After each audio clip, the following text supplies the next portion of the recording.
할렐루야. 아멘. 네, 한 주간 동안 또 삶의 현장 가운데 있다가 오늘 다 같이 모여서 예배할 수 있으니 감사합니다. 오늘 나누는 말씀 가운데에서 하나님의 말씀이 나에게 다가오는 말씀으로 심어지고 그래서 영광 돌리는 우리 한 사람 한 사람 되기를 소원합니다. 네, 우리가 살면서 되도록이면 안 했으면 좋겠다라는 것 중에 하나가 오해라는 게 있습니다. 오해는 참 무섭습니다. 때로는 오해가 별거 아닌 것으로 시작되기도 하고 처음부터 아주 무서운 오해를 하기도 합니다. 그리고 결과도 무서울 때가 많죠. 오해가 무엇입니까? 사실과 다르게 어떤 일을 해석하거나 또는 어떤 일에 대해서 사실과 다르게 이해하고 있는 것. 이게 오해입니다. 살다 보면은 오해 때문에 일어나는 크고 작은 일들이 참 많이 있습니다. 오해가 왜 무섭냐? 오해 때문에 어떤 사람들은 그게 실제가 아니잖아요. 오해는 잘못 알고 있는 거잖아요. 근데 그 오해 때문에 평생 안 보고 살기도 합니다. 그리고 또 어떤 사람은 오해 때문에 사람을 죽이기도 합니다. 어떤 한 사람에 대해서 앙심을 품고 그 사람을 계속 공격하기도 합니다. 오해는 참 무서워요. 오해는요, 자기가 잘못 이해한 거잖아요. 자기가 잘못 알고 있는 거예요. 그런데 문제는 뭐냐면, 오해를 하는 사람들의 특징은 뭐냐면, 자기가 잘못 이해를 한 건데, 자기가 제대로 이해하고 확실하게 알고 있다라고 믿습니다. 그래서 더 무서워요. 오히려 제대로 이해한 사람보다 오해하는 사람이 자기의 확신이 더 큽니다. 그게 왜 그러냐면요, 오해를 하게 되면 생각에 왜곡이 생겨요. 그러니까 눈앞에 보이는 것들이 오해가 되면은요, 자기 눈에는 이렇게 보이는데 전혀 다른 거예요. 그러니까 왜곡이 생겨요, 왜곡. 사람들 간의 관계도요, 이 오해가 생기면 참 무섭거든요. 근데 신앙인에게 신앙적인 오해는 더 무섭습니다. 신앙적으로 오해가 생기면요, 일단은 올바른 믿음을 갖기 힘듭니다. 올바른 믿음을 갖지 못해요. 신앙적인 오해가 생기면요, 하나님을 잘못 알고 있어. 말씀을 잘못 알고 있어. 이단이 그래서 생기는 거예요. 말씀을 잘못 이해해요. 이 말씀이 그 말씀이 아닌데 잘못 이해합니다. 하나님이 그런 하나님이 아닌데 하나님을 오해합니다. 그러면 올바른 믿음 가질 수 없죠. 때에 따라서는요, 신앙적인 자기의 오해 때문에요, 신앙을 떠나기도 합니다. 하나님은 안 계시고, 하나님이 계시다면 이럴 수 있나? 라고 하면서 신앙을 떠나기도 합니다. 또 신앙적인 오해가 생기면 믿음 생활을 계속 한다고 해도 그 믿음 생활에 힘이 없어요. 잘못된 믿음을 가져서 잘못된 그러한 하나님으로 믿기도 합니다. 하나님은요, 우리가 이해할 수 있는 대상이 아니잖아요. 하나님은 이해할 수 있는, 우리가 이해를 하는 분이 아니고 하나님을 우리가 믿어야 되는 거예요. 믿는 거지, 하나님이 이해가 됩니다 이래가지고 평가할 수 있는 그런 하나님이 아닙니다. 그렇지만은 굳이 우리의 말로 표현하자면요, 올바른 믿음은 하나님에 대해서 오해하지를 않고 하나님을 바르게 이해하는 것, 거기에서 생길 수 있는 게 올바른 믿음입니다. 성경에 보면은 자기가 최고의 믿음을 갖고 있다고, 자기가 하나님을 최고로 잘한다고, 자기가 말씀을 최고로 잘 알고 있다고 하는 무리들이 있죠. 근데 그 무리들 중에 아주 그 중에서도 1등, 우리가 하나님을 가장 잘 알고 있어요. 우리가 하나님의 말씀 우리보다 더 잘 알고 있는 사람이 있으면 나오라고 해 라고 하는 사람들인데, 그 사람들 대표적인 사람들이 누구냐면은 바리새인들하고 사두개인들입니다. 이 사람들은요, 자기보다 더 하나님을 아는 사람이 없어요. 오히려 예수님 막 꾸중하고 그랬어요. 이 사람들이 다니면서 예수님을 꾸중해. 예수님 잘못됐다고 하던 사람들이 바로 이 바리새인들과 사두개인들입니다. 그런데 이들이요, 사실은요, 하나님에 대해서 엄청나게 오해하고 있는 사람들이에요. 그 예수님도 오늘 말씀하셨잖아요. 너희들이 오해하였도다라고 말씀하셨어요. 이런 사람들인데, 근데 아까 제가 말씀드렸잖아요. 오해를 하는 사람들의 특징은요, 자기들이 지금 잘못 이해하고 있는 거거든요. 그런데요, 제대로 이해하고 있는 사람보다 훨씬 더 자기들이 제대로 알고 있다고 착각하거든요. 그래서 더 문제입니다. 건널 수 없는 강을 건넌 사람들이에요. 하나님을 오해하면은 일단은 생기는 게 뭐냐면, 말씀이, 성경으로 바로 믿을 수가 없어요. 오해하고 있으니까. 하나님도 오해하고 성경도 오해하니까. 오늘 사두개인들이 그랬잖아요. 예수님께서 대답하여 이르시되 너희가 성경도 하나님의 능력도 알지 못하는 거로 오해하였도다, 이렇게 말씀하셨어요. 신앙적 오해는 정말 무섭습니다. 오늘 말씀을 통해서 우리의 믿음이 하나님을 오해하는 믿음이 아니라 하나님과 깊은 교제를 통해서 올바로 정립되는, 그리고 하나님을 제대로 이해하는 믿음이 되시기를 소원합니다. 오해에서 이해로 하나님을 온전히 잘 아는 그런 우리의 모습이 되기를 바랍니다. 그러기 위해서 우리가 처음으로 살펴봐야 될 건, 이건 그냥 제가 지어낸 말이에요. 지어낸 말입니다. 오해에서 상해를 빼야 돼. 덜어내야 돼. 그래야 이해가 되잖아요. 29절을 다시 한번 읽어보겠습니다. 29절 시작. 예수께서 대답하여 이르시되 너희가 성경도 하나님의 능력도 알지 못하는 거로 오해하였도다. 아멘. 사두개인들이 성경을 오해했습니다. 그래서 예수님께서 꾸짖으셨어요. 오늘 한 가지 하나님의 말씀을 사두개인들이 예수님을 꼼짝 못하게 하려고, 예수님을 공경에 빠뜨리려는 목적을 가지고 왜곡된 틀에다가 딱 넣어가지고 억지 끼워 맞춤으로 말씀을 넣어가지고 예수님을 찾아왔어요. 예수, 너 이제 오늘 너는 끝났다.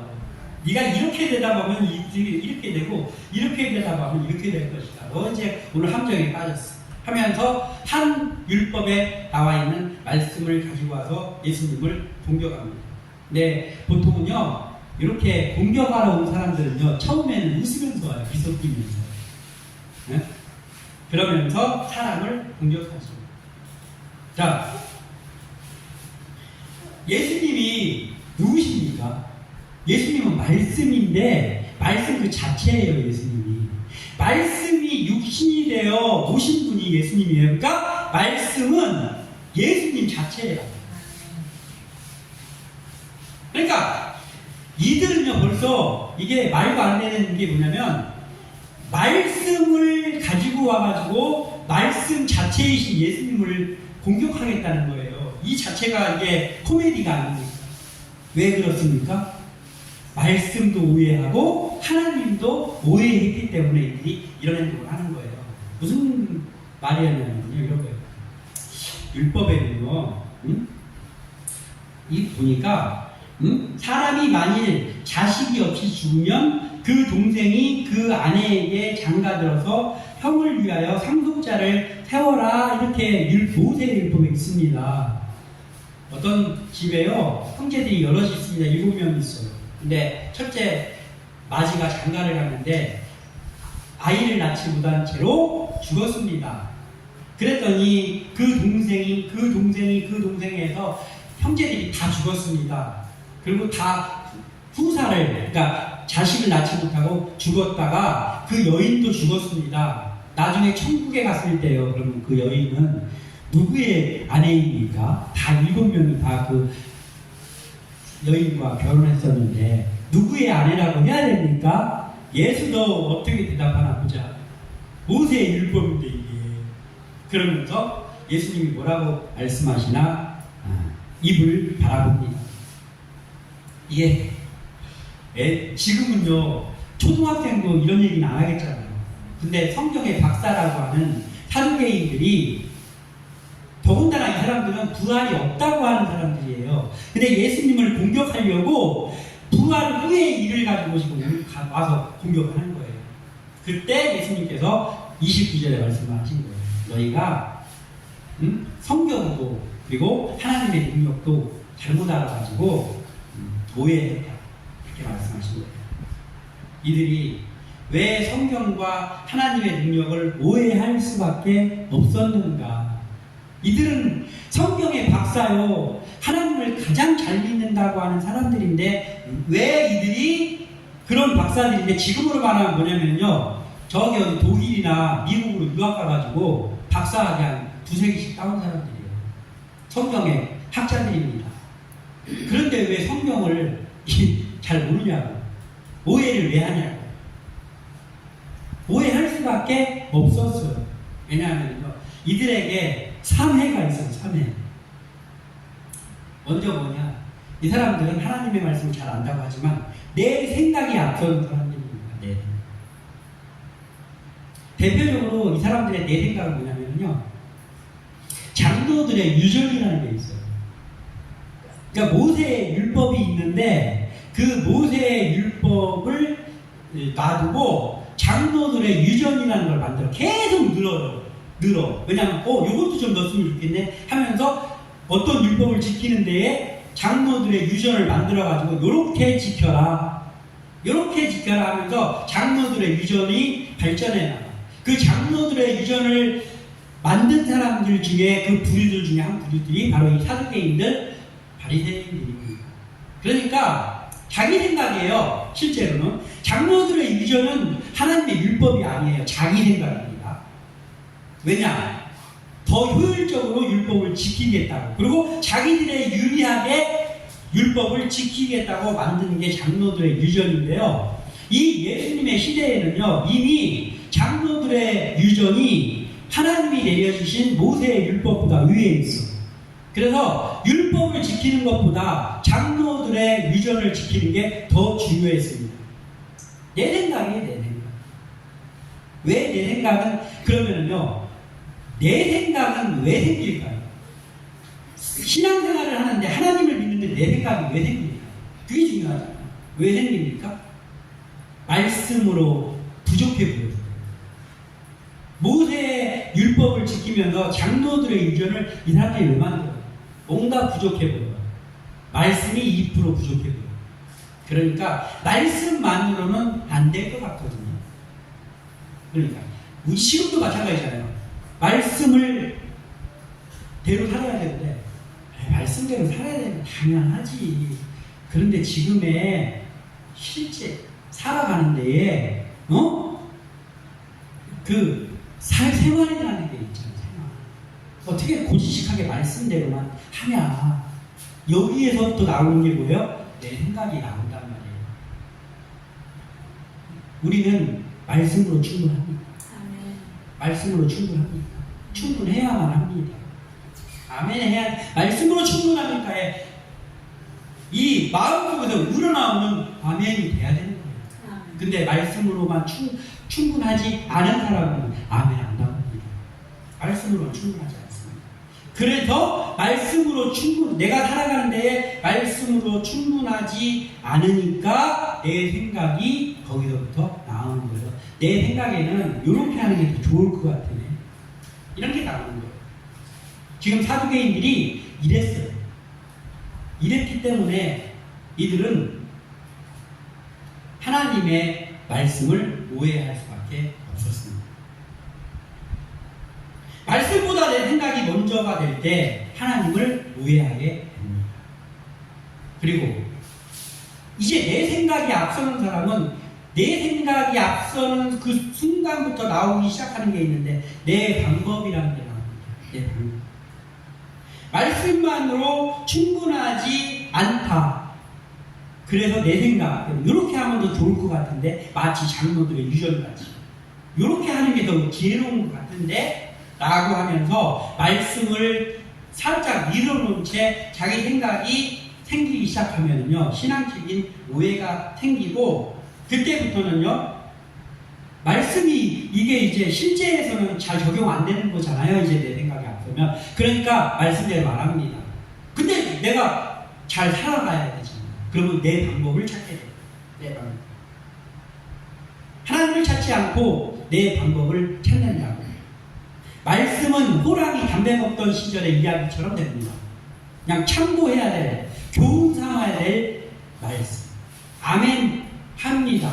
그러나 삶에서 적용하지 않습니다. 내 방법대로 합니다. 그러면 이제 그때 어떻게 되느냐? 그 내 방법대로 하는 그 사람은요, 우리가 그리스도인이잖아요. 근데 이제 이렇게 돼요. 그리스도인인데 사두개인, 바리새인처럼 됩니다. 응? 우리가 이걸 조심해야 돼요. 그리고 또 하나가 있습니다. 3회 중에 마지막. 내 생각이 앞서게 돼서 말씀이 뭔가 부족해 보이고, 그래서 말씀을 찾지 않고 이제는 내 방법대로 무언가를 하려고 할 때, 그러면서 내가 신앙생활을 잘하고 있다고 생각하고 있을 그때에 나오는 게 뭐냐면 내 능력으로 모든 일을 하려고 합니다. 내 능력으로. 내 방법을 찾는 사람은요, 더 이상 말씀을 의지하지 않습니다. 말씀, 성경이 완벽하지가 않은 것 같아. 성경대로만 하면 문제가 해결되지 않을 것 같아. 그러니까 문제는 해결해야 되잖아요. 그러니까 내 능력을 사용하려고 한단 말이에요. 내 능력을 의지한단 말이에요. 여기서 말하는 내 능력들, 우리 주위에 있는 내 능력들이 뭘까요? 내 소유. 내가 가진 것 갖고 뭐 하려고 해야 될 때부터. 그래서 기도할 때도 하나님 아버지 저에게 물질을 주시옵소서.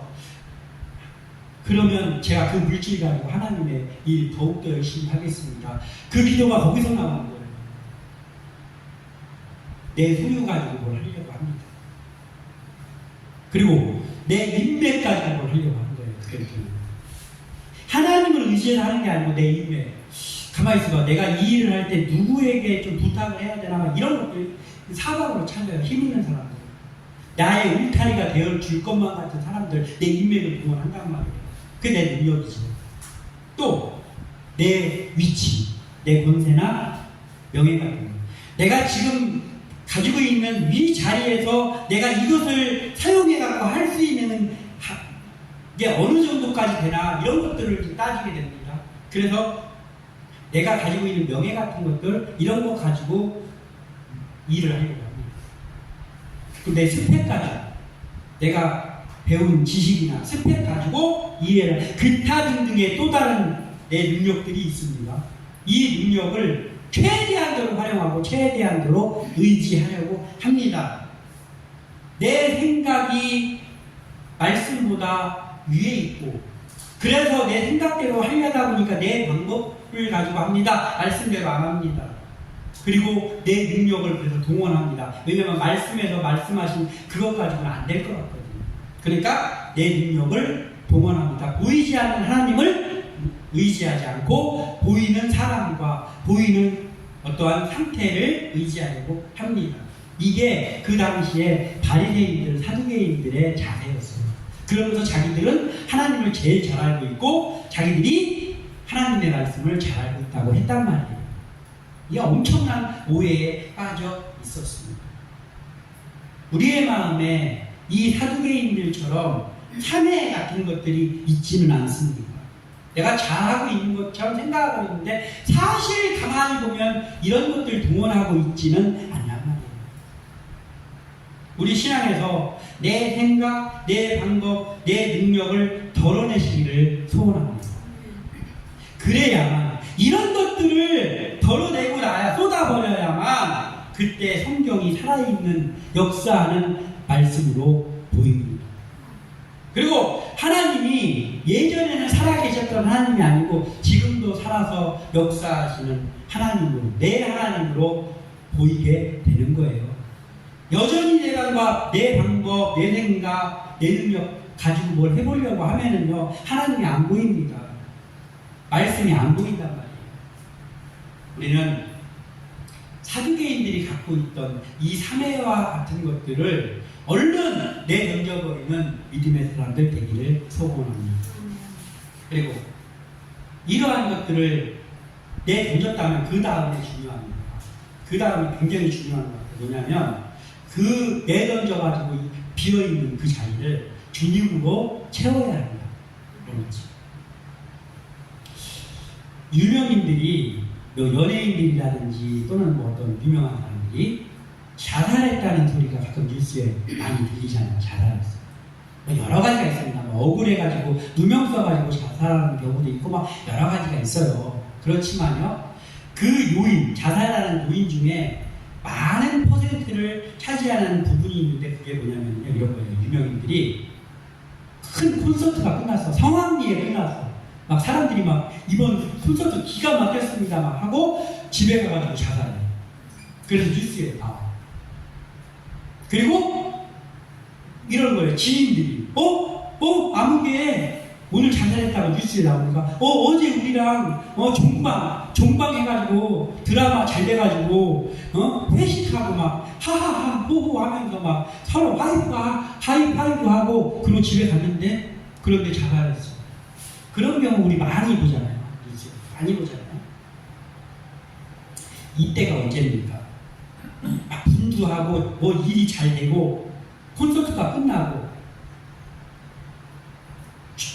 기독교로 그걸 가져오면 뭐냐면 이런 거예요.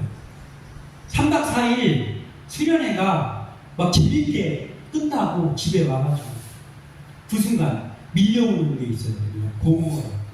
공허해. 마음이 비어. 그때 뭔가 채워지지 않는 그런 것들을 우리가 가끔 경험하게 됩니다.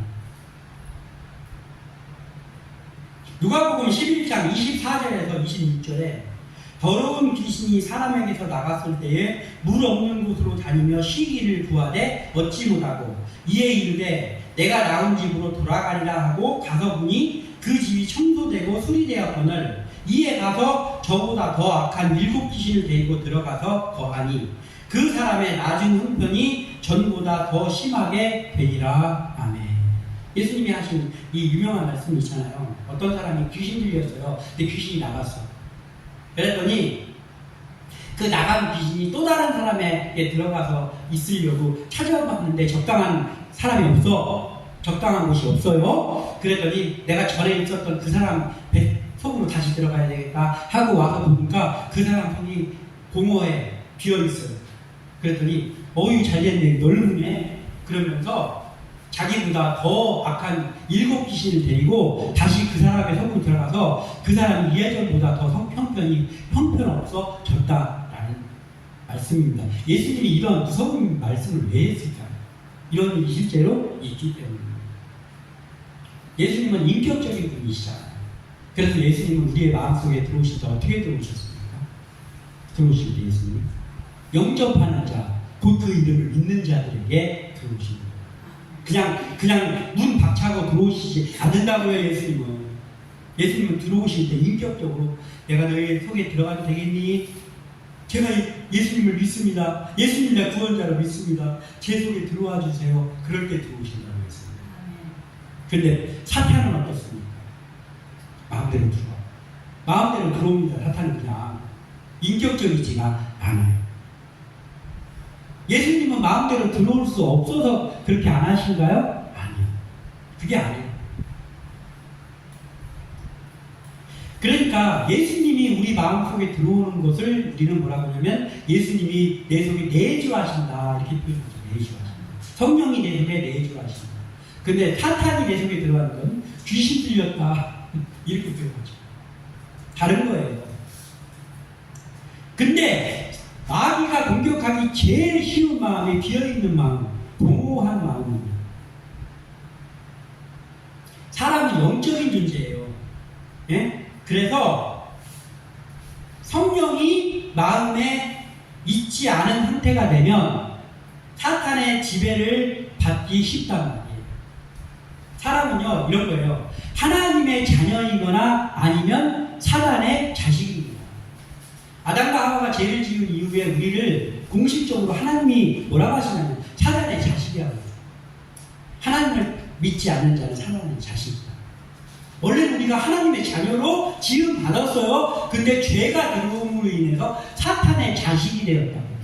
그런데 예수 그리스도로 말미암아 예수 그리스도를 구주로 영접하는 사람은 다시 사탄의 자식에서 하나님의 자녀의 자격이 다시 회복되는 거란 말이에요. 우리가 그런 사람들이에요. 우리는 예수 그리스도로 인해서 하나님의 자녀입니다. 그런데 우리가 예수를 믿지 않으면 뭐예요? 사단의 자식이라. 예수 믿지 않으면 사단의 자식입니다. 우리가 내 생각, 내 방법, 내 능력을 버렸습니다. 버렸어요. 그러면 그 자리를 어떻게 해야 돼? 그냥 공허하게 내비둬야 됩니까? 그러면 그때 마귀가 틈타기가 제일 쉽다. 비어져 있는 말. 내가 막 내가 새로 마음 먹고 다시 한번 도약 한번 해봐야 되겠다 하면서 막 마음을 정리할 때가 있잖아요. 사람이 살다 보면은. 이제부터 좀 더 열심히 한번 해봐야 되겠어 하면서 마음 다짐할 때 있잖아요. 그 순간이 가장 마음 비어져 있는 상태인과 동시에요. 사탄이 공격하기 제일 쉬운 상태야. 그때에 내가 성령으로 내 마음이 채워지지 않으면 어떤 마음이 들고냐면 이런 마음이에요. 사람들이 형편없어 보여. 믿음 생활 형편없이 하는 것처럼 보여. 나는 막 양심이 내가 양심 제일 깨끗한 것처럼 보여. 그러면서 교만이 듭니다. 그런 순간인 거예요. 그래서 우리는요, 내 생각, 내 방법, 내 능력 이런 것들, 너저분한 것들을 내려놨다면요, 반드시 그 자리를 주님으로 채워야 된다. 주님으로 채워야 된다. 마음을 정돈하고 새로운 마음을 가지는 그 순간이 가장 깨끗하고 정돈된 순간이면서 동시에 사탄이 공격하기 쉬운 가장 위험한 순간이다라는 거예요. 그래서 우리는 내 생각이 있던 자리를 비웠습니까? 그럼 그 자리를 주님을 향한 굳건한 믿음으로 채워야 됩니다. 내 방법이 있던 자리를 비워내셨습니까? 그러면 내 방법으로 하는 걸 하나님 방법으로 해야 되잖아요. 하나님의 말씀으로 채워야 됩니다. 내 능력이 있던 자리를 비워내셨습니까? 그러면 내 능력으로 하던 것들을 성령의 능력으로 해야 되잖아요. 그래서 성령으로 내 마음이 채워져야 되는 거예요. 그렇게 될 때 주님이 나에게 어떤 분인지를 바르게 알고 주님과 동행하는 믿음으로 나아갈 수 있습니다. 그리고 마지막으로 사매와 같은 내 생각, 내 방법, 내 능력도 다 버리고 그리고 주님으로 내 마음을 채웠습니다. 주님으로 내 마음을 채웠습니다. 그러면 이제 이미 두 가지 작업보다도 훨씬 더 중요한 한 가지 작업이 남게 그 뭐냐면 삶에서 적용을 해야 되는 겁니다. 아무리 좋은 거 성령 충만했다고 그러고 아무리 할렐루야를 외치고 막 부흥회 때 이번에 은혜 엄청 받았습니다. 수련회 같은 데 가가지고 학생 청년들이 이번에 은혜 엄청 받았어요. 막 목 쉬어갖고 왔어. 그걸로 끝입니까? 그걸로 끝인 사람들이 너무나 많아서 그 후에 문제가 더 발생한다니까. 그걸로 끝이 아니고요. 삶에서 적용이 돼요. 은혜 받았습니까? 은혜 받은 게 삶에서 행동으로 나타나야 돼요. 그래야 완성되는 거예요. 말씀에 온전히 순종하지 못하고 하나님의 능력을 온전히 의지하지 못하는 상태가 성령으로 충만해졌다면 그러면 삶으로 적용하는 믿음이 되어야 합니다. 32절 읽어보겠습니다. 32절 시작. 나는 아브라함의 하나님이요 이삭의 하나님이요 야곱의 하나님이로라 하신 것을 읽어보지 못하였느냐? 하나님은 죽은 자의 하나님이 아니요 살아있는 자의 하나님이시니라 하시니. 아멘. 예전에 그들의 하나님이었던 적이 있었어. 내가 옛날에 아브라함 살아있을 때 말이야, 내가 아브라함의 하나님이었다. 그리고 아브라함 다음에 이삭의 하나님이었던 적도 있었어. 그리고 그 아들 야곱의 하나님이었던 적도 있었다. 얘들아, 이게 아니라고.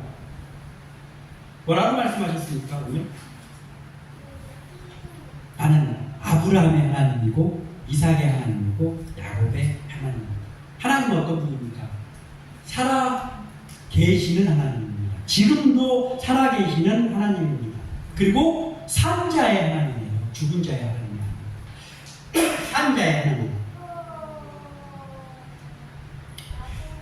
누가복음에는요 이렇게 나와 있어요. 오늘 마태복음하고 같은 사건의 그 맥락의 이야기인데요.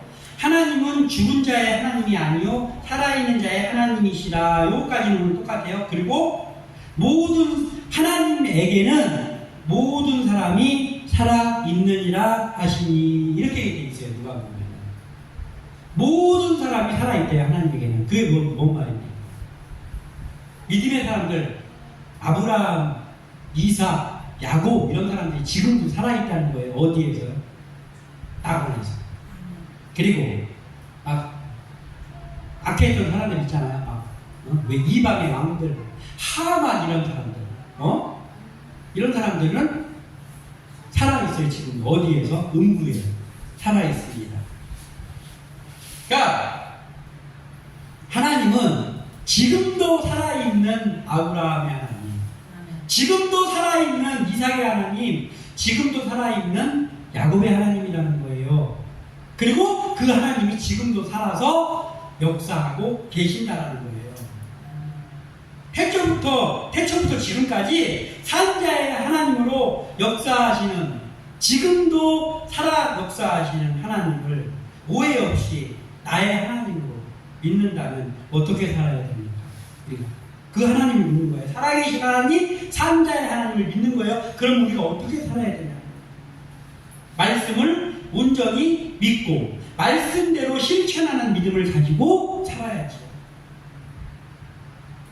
하나님의 능력이 무한하신 하나님의 능력입니다. 그런데 하나님의 능력은 한이 없다고 하는데 말씀, 삶에서 적용이 안 되면 안 되잖아요. 이런 거예요. 내가 지금 준비물 사가야 되는데 5,000원이 필요해요.